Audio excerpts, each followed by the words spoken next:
Hello everyone. Today we'll look at the topic types of accounts.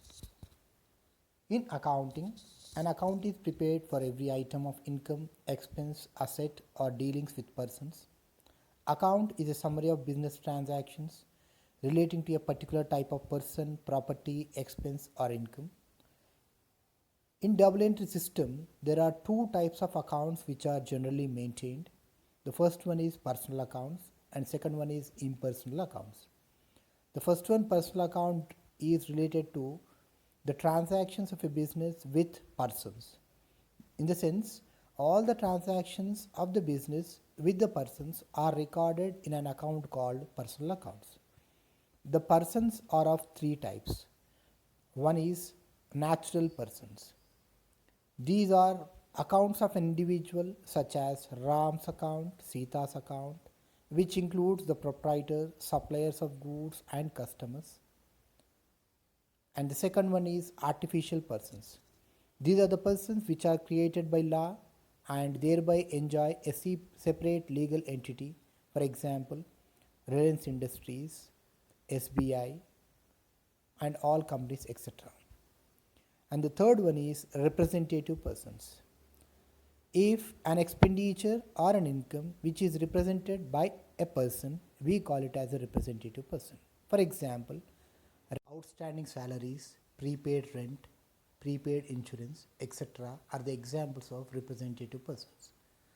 All these three persons accounts, that is natural persons, artificial person, representative person, the transaction with these three persons will be recorded in an account called personal accounts.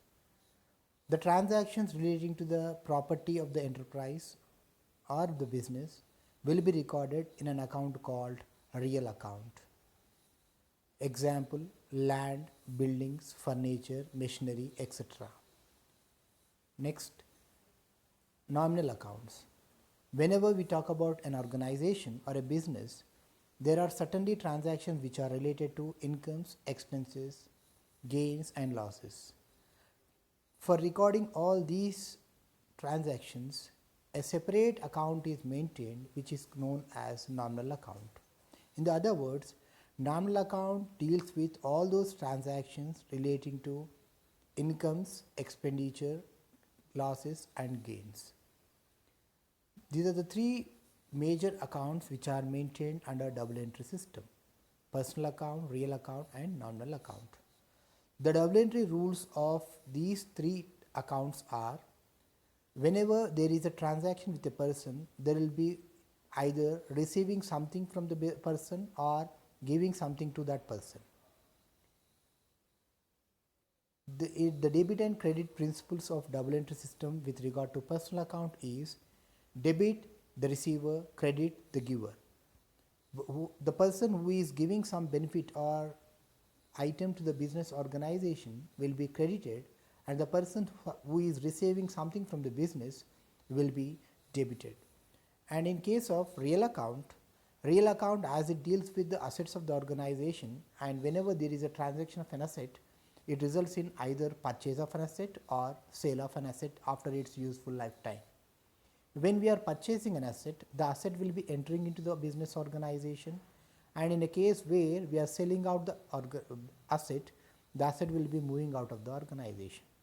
In simple, the transactions when we take up with regard to the property or assets of the organization, either the asset will be entering into the organization when it is purchased, and it will be going out of the organization when it is sold.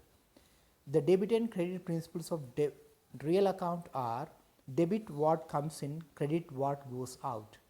In a case where if the asset is purchased and the asset is coming into the business, you debit that asset account, and the asset which is moving out of the organization, you credit that asset account. For example, machinery purchased for cash worth 50,000 rupees.